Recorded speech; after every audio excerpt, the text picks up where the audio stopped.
So, good day mga boss. Magandang araw sa inyo. So, ngayon, samahan nyo ako magpakain nitong na kuha ko sa culture ko na kitikite, no? Papakainin ko yung mga beta natin dito na maliliit para mas mabilis silang lumaki. So, ayan yung ipapakain natin sa kanila dahil mas mainam yun sa kanila sa edad nila, no? So, dito halos ubos na yung mga beta natin mga boss. Siguro by May marami tayong i-display dito na sariling breed na natin talaga, no? So sana so yan yung mga natirang mga beta natin dito na maa-avail nyo mga boss. So yan mga boss, critical lang natin to ng kitikite. Ayan, so nakakain talaga sila. So ito yung breed ko na beta ko yung mga boss, oh. Nakulay na siya. Ano kaya itsura nito pag na full color na Ayan, so ang lilit ng mga kitikiting iba pero kakainin niya pa rin yan.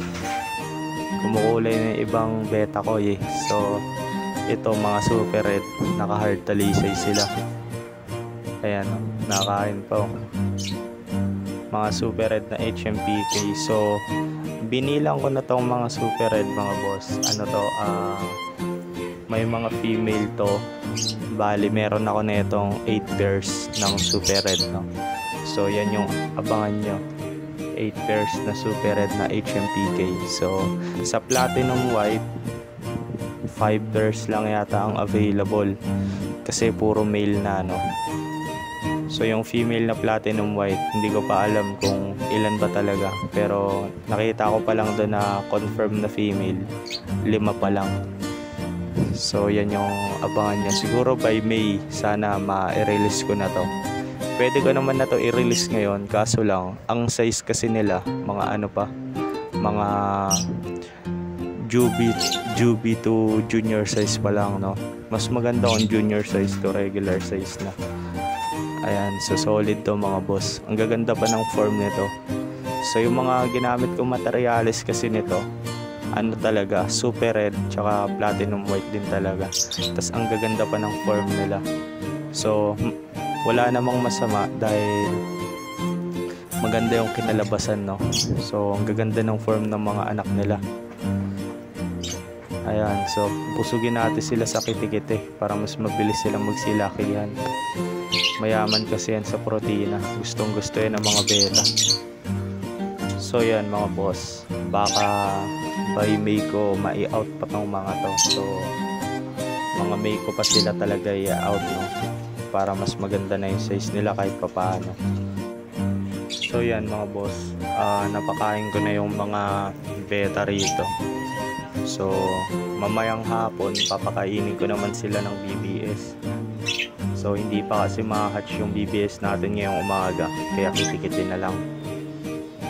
So tignan nyo tong mga natin mga boss, mga breeder size natin ng mga pang out.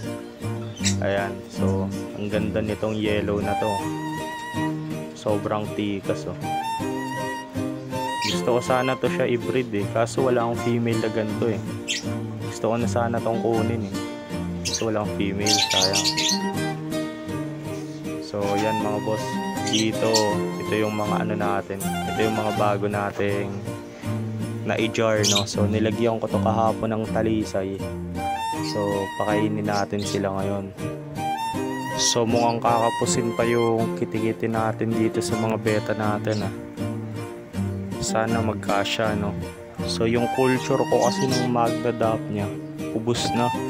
So hindi ko napansin doon sa mga tab na nakakain na pala ng mga beta fry ko yung magna-dap niya, naubos. Kaya bibili na lang ako ulit para may culture ko ulit sila. So malaking tulong din kasi yon kapag walang BBS, pwede yung mga dapya ipakain sa beta natin, no? Para may source tayo ng ng pagkain ng beta. So ito mga boss, mga bagong jar lang. Kahapon lang yata ito nung isang araw. Basta mga na-jar ko na to nung mga nakaraang araw, no? So Yung iba dito, nandito yung mga female ng ng platinum white. Mamaya ipapakita ako kung ano na yung size ng female, no. So pakainin muna natin silang lahat para mabusog-busog din sila. So ang ingay ng mga albs natin, mga boss, nangigisali sa video. So yan mga boss, ito yung na-breed kong beta. Ayan yung mukha siyang blue lace, no, pero di ko alam kung magmo-mold pa to, pero sa edad niya possible pa siyang mag-mold. So baka mag-candy koy pa to, kasi yung candy koy ko na mga pinakita kanina, ganito rin sila nung kabataan nila. Yung mga kaka 2 months old nila, ganyan pa sila. So tignan nyo to mga boss, ito yung bukod tangi sa platinum white ko. Ayan, meron siyang dot sa ulo ng pagka-koy. Ayan. So kaso maliit pa siya kaya hindi pa makita masyado yung ganda. So ito mga boss, walang hindi makita. So ito yung pala, AOC natin. Ayan, AOC yan. Naka hard talisay kasi kaya hindi makita. AOC in the dark base, kaso puro female lang. So ito yung platinum white mga boss. Ayan, platinum white na female. So tignan nyo yung size ng male sa female, halos magkasabay lang sila lumaki, no. Ayan, pansin ko lang mga boss, kapag nagbe-breed talaga ako ng beta, simula noon pa man, talaga, karamihan talaga female ang nalabas. Ewan ko kung ganun din ba sa inyo, no. Kaya siguro mahal din ang male beta, no, kasi kapag nagbe-breed, sobrang konti ng male, mas marami ang female na lalabas, no. Kaya yung mga female sa iba sobrang mura lang din kasi ang dami siguro nilang breed, no, kaya mura rin nila in-out. So yan mga boss, meron din tayo dito ang Dumbo Ear na i-breed. So marami pa tayong Dumbo Ear sa taas, kaso hindi ko pa ginadjar kasi maliliit pa. So mamaya papakita ko sa inyo yan, yung mga Dumbo natin doon. So natutuwa ako sa Dumbo Ear kasi laki ng mga tenga nila. So yan mga boss, kulang pa ng isa dito pala, sarap na to ng isang bote. So yan mga boss, ipa-flare natin yung mga beta natin, tapos naman na sila kumain Tignan nyo yung platinum white natin pag nag-flare, ang pogi no. Ang ganda. Haha, diba? So ang bala ko dito mga boss, nasa akin pa kasi ang parents nitong mga to. So ibabalik ko sila sa magulang nila. So itong anak, ibibreed ko sila dun sa magulang nila. So dito naman mga boss, ito yung mga natitira sa mga pang out natin. Ayan na, konti na lang mga boss.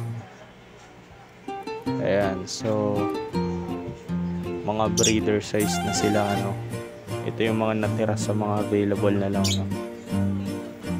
Ayan, so siguro nasa 20 plus na lang Ayan, so iba pa yung mga naka-aquarium syempre. Ayan, so mga candy koi, ayun na lang yung candy koi natin. So halos naubos na. Paramihan dito yellow banana So yan mga boss, nilagyan ko rin sila ng talisay para umukay-okay sila, para mas makondisyon sila So ito yung mga sinasabi ko mga boss na mga Dumbo na na-breed natin. So yan So may mga kulay na sila. Hindi ko alam kung nakikita nyo ba masyado kasi madumi yung ibabaw ng tubig Pero ayan Ayan, so may mga Dumbo Ear na talaga rito. So makikilala mo yung mga Dumbo. Ayan Iba yung tenga nila pag nalangoy So itong mga dambo na to mga boss, nakain na rin sila ng kitikiti, no? So pakain na natin dito sa kanila mga kitikiti. Kaya mas mabilis sila nalaki ngayon eh. So itong mga tatanggalin natin, mga ano to, mga shell ng BBS. So ang dumi niya sa tubig, hindi makita sa camera. Pero pag sa personal, nakikilala niyo talaga yung ano, yung mga dambo. Ayun, no? So pag binote ko to kasi kukulangin yung bote ko eh. Kaya hindi ko muna sila binabote. Di pa naman sila nag-aaway-away, kaya okay lang yan. Ayan o. So solid to mga boss. So dito meron din tayo dito mga fry ng dambo. Ayan o, mga dambo. Kaso ito mas ano to, mas bata to sa kanila ng 2 weeks yata. Itong mga beta rito. Ayan. So hanggang dito na lang muna tayo mga boss. Sa susunod na lang ulit, no? So maraming salamat sa panonood. Haha. Yeah.